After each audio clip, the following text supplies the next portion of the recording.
હર હર મહાદેવ। આજે શ્રાવણ મહિનાના બીજા સોમવારે ઉચડિયા મહાદેવના મંદિરે દીપમાળા યોજાઈ। જ્યારથી ઉચડિયા મહાદેવના મંદિરની પ્રાણ પ્રતિષ્ઠા થઈ ત્યારથી દર સોમવારે દીપમાળા કરવામાં આવે છે। આજની દીપમાળા ઉચડી ગામના શિવભક્ત એવા લાલજીભાઈ ધનજીભાઈ નાકરાણી અને તેમના પરિવાર દ્વારા મહાઆરતી ઉતારવામાં આવી અને શિવભક્તો ખૂબ મોટી સંખ્યામાં ઉપસ્થિત રહ્યા। અને અમારા વિડીયોની અંદર બન્યા રહેજો, અમે પણ તમને ઉચડિયા મહાદેવના દીપમાળાના દર્શન કરાવશું। હર હર મહાદેવ અને કોમેન્ટમાં હર હર મહાદેવ લખજો।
દેજો શિવાની દર્શન દેજો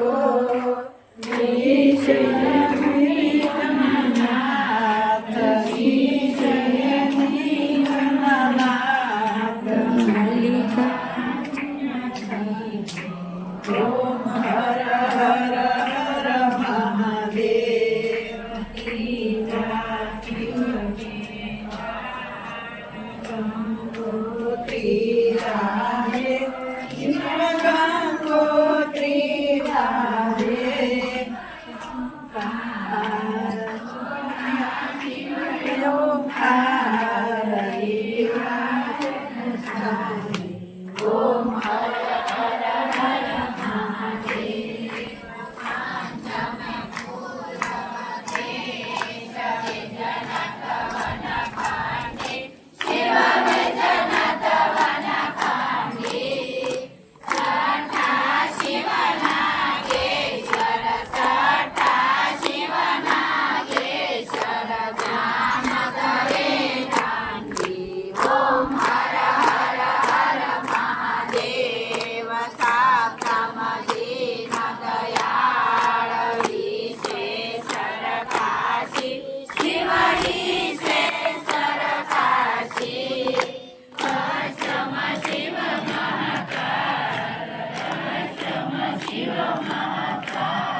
સોમનાથ મહાદેવની જય.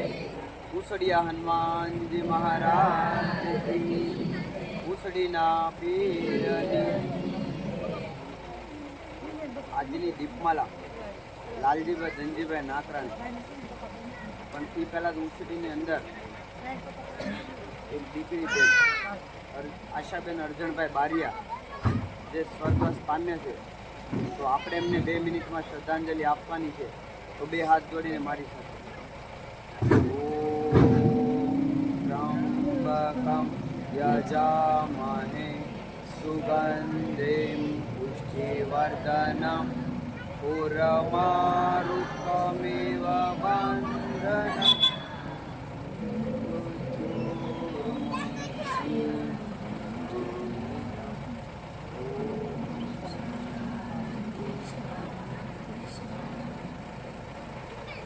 શ્રાવણ મહિનાનો બીજો સોમવાર.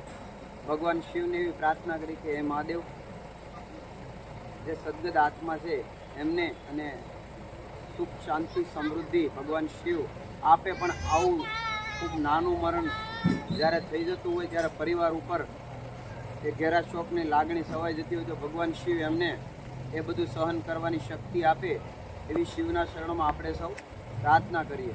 આપણી જે કથા હતી એ શાહુકાર જ્યારે ભગવાન શિવની સોમવારનું વ્રત કરે છે, તો અડધીથી આપણે એ પહેલા ભાગથી તો ભાગ બીજો શરૂ કરીએ છીએ. આપણે શાહુકાર છે એ જ્યારે ભગવાનની શિવની ભક્તિ કરે છે ત્યારે પાર્વતી છે એ ભગવાન શિવને એમ કહે છે કે તમારો જે ભક્ત છે એ તમારા આવિર્ભાવથી જે ભક્તિ કરે છે તો એમની ઉપર તમે પ્રસન્ન થઈ અને એમને કંઈક ફળ આપો કે એમને કંઈક વરદાન આપો. ત્યારે ભગવાન શિવ છે એ રાજી થઈ જાય છે, એ ભક્ત ઉપર મહેરબાન થઈ જાય છે. અને મૈયા પાર્વતી જ્યારે કહે છે ત્યારે એને હું વરદાન તો આપી દઉં, પણ એમનું જે બાળક એમના ઘરે જે પુત્રનો જન્મ થશે એમનો આયુષ્ય ખાલી 12 વર્ષનો હોય છે. આવું સાંભળી અને એનો ભક્ત હતો જે પેલો શાહુકાર, એ તો ભગવાન શિવ ઓમ નમઃ શિવાય ઓમ નમઃ શિવાય નો જાપ શરૂ હતો. એમને બધી ખબર હતી, એને એના ચહેરા ઉપર કોઈ સુખ કે દુઃખની લાગણી નહોતી. થોડા દિવસ પછી શાહુકારની ઘરે એ પુત્રનો જન્મ થાય છે. 11 વર્ષ પછી પુત્રને લઈને એ એમના મામાના ઘરે મૂકી આવે છે. અને એમના મામાને ઘરે પુત્રને ધન દોલત આપીને એમ કહે છે કે 11 વર્ષ થયા છે, હવે 1 વર્ષ બાકી રહ્યું છે, તારે હવે વિદ્યા લેવા માટે કાશી જવાનું છે.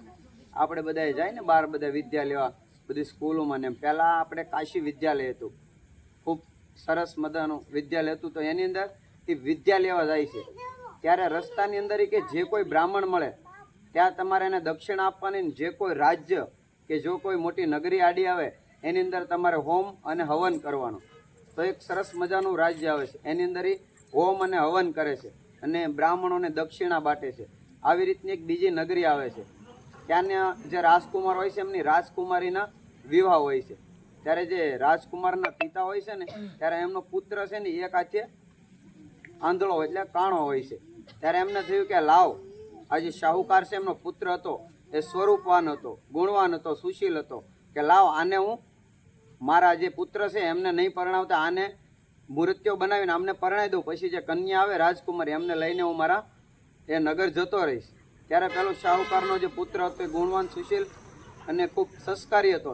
ત્યારે એ રાજકુમારીને મળી અને એને એક ચિઠ્ઠીને લખીને આપે છે કે તું જેની યારે વરવા જઈ રહ્યો છો ને એ હું નથી, મને તો ખાલી મોરું બનાવે એમ કહે ને આપણે કે મને તો ખાલી આડો રાખેલો. તું જે ભણવા જઈ રહી છો એ એક કાણિયો એટલે એક બાડો એવો રાજકુમાર છે, એટલે તું તારી જિંદગી ખરાબ ન કરતી. આટલું કંઈ નહીં, ત્યાંથી નીકળી જાય છે. ત્યારે બીજા નગરની અંદર જાય છે. ત્યારે થોડા દિવસ થાય છે ત્યારે એમને હોમ પાછો એક નગર આવે એની અંદર પાછો હવન કરે, પાછા એ બ્રાહ્મણોને દક્ષિણા આપે છે. ત્યારે 12 વર્ષ પૂરા થવામાં ફક્ત 1 દિવસ બાકી હોય છે. 12મા વર્ષનો એ છેલ્લો દિવસ હોય છે ત્યારે પાછું હવનનું આયોજન કરે છે અને બ્રાહ્મણોને દક્ષિણા બાટે છે અને ત્યાં કાશી આવી જાય છે. ત્યારે એ બાળક છે ને એની તબિયત છે એકદમ એ લથડી જાય છે શાહુકારના પુત્રની. ત્યારે એમના મામા છે એમને કહે છે કે ભાણેજ તું અંદર જા અને સૂઈ જા, હું આ વિધિ પરિપૂર્ણ કરું છું. ત્યારે ભગવાન શિવ અને પાર્વતી ત્યાંથી નીકળે છે. ત્યારે એમના મામાસી રડતા હોય છે ને એમનો અવાજ આવે છે. ત્યારે મા પાર્વતી એમને સાંભળી જાય છે. એવું એનું રુદન જોઈ નથી શકતા. ત્યારે ભગવાન શિવને કહે છે કે આમનું કે તમે સંકટ ટાળો. ત્યારે મેં પાર્વતીને ખબર નથી હોતી કે આ શાહુકારનો જે પુત્ર છે એમની આયુષ્ય હતી 12 વર્ષની હતી અને આજે પૂર્ણ થાય છે. ત્યારે ભગવાન શિવ એમને કહે છે કે તમારા વરદાન પ્રમાણે મેં એમને પુત્ર આપ્યો, એમની આયુષ્ય 12 વર્ષની હતી આજે પૂર્ણ થાય છે, તો આ એનો વિલાપ કરે છે એમ. ત્યારે ભગવાન શિવને મૈયા પાર્વતી બે હાથ જોડીને પાછા એમ કહે છે કે મહાદેવ અમને અભય વરદાન આપો, કે એમને એ મૃત્યુ લોકની અંદર જે છે ત્યારે એમને સ્વર્ગલોકની અંદર માણસ જ્યારે મૃત્યુ પામે છે ત્યારે જાય છે, તો આની અંદર અભય વરદાન કે એમને કે ક્યારે મૃત્યુ જ ન થાય એમ. અમર વરદાન કહીએ ને આપણે, એને અમૃતત્વ આપો એમ.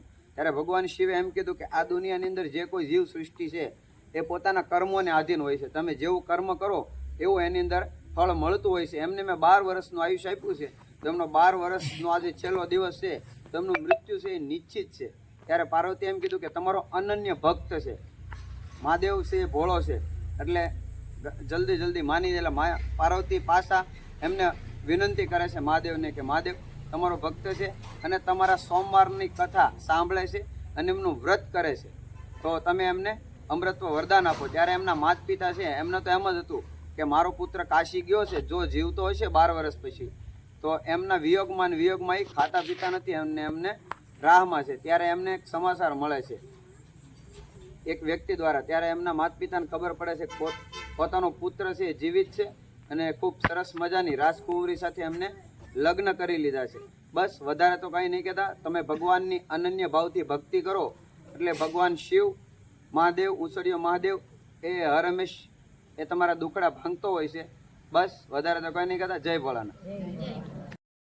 આપણા અશોકભાઈ ઢાપા એ પત્રકારની અંદર પત્રકાર એકતા પરિષદની અંદર ખૂબ સારું એવું પદ એમને તળાજા તાલુકામાં મળ્યું છે. ત્યારે ઉસડી ગામની અંદર હું કિશોર ગોહિલ એમને ખૂબ ધન્યવાદ પાઠવું છું. મારો શિવ પરિવાર ખૂબ એમના વતી પ્રાર્થના કરી કે ખૂબ વધારે એવા સફળતાના શિખરો સર કરે અને ઉસડી ગામનું નામ હજી આનાથી પણ વધારે રોશન કરે એવી શિવના શરણોમાં પ્રાર્થના. જય ભોળાનાથ.